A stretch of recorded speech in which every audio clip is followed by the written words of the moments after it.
بادشاہوں کی ڈائری سے چوری کیے گئے چند مفید ٹوٹکے۔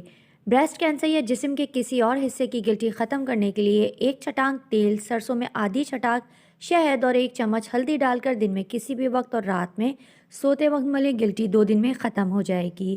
میتھی کشمش لیں جس میں ترشی بہت کم ہو اور متواتر 12 روز تک یا 15 روز تک ایک چھٹا کھاتے رہیں، پرانی قبض دور ہو جائے گی۔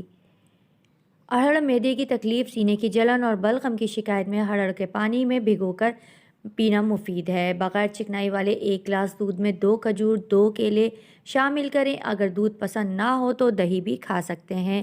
پھر آپ اپنی طاقت دیکھیں۔ مسوڑھوں کو خون سے بچانے کے لیے 1 کھانے کا چمچ کلونجی، 1 چمچ شہد اور 1 پیالی پانی ملا کر خوب پکا کر ٹھنڈا کر لیں۔ اس پانی سے صبح شام کلیاں کریں۔ مسوڑھوں سے خون آنا بند ہو جانا۔ زیادہ کھانا کھانے سے طبیعت میں بھاری پن آئے تو پودینے کے پتے پانی میں پکائیں اور اس کو چھان کر پی لیں، طبیعت کا بھاری پن ختم ہو جانا۔ اگر آپ کے گردے میں پتھری ہے تو روزانہ 8 کے بجائے 12 گلاس پانی پینے کی کوشش کریں۔ ڈی ہائیڈریشن گردے کی پتھری کے لیے ایک اہم خطرے والے عوامل میں سے ایک ہے۔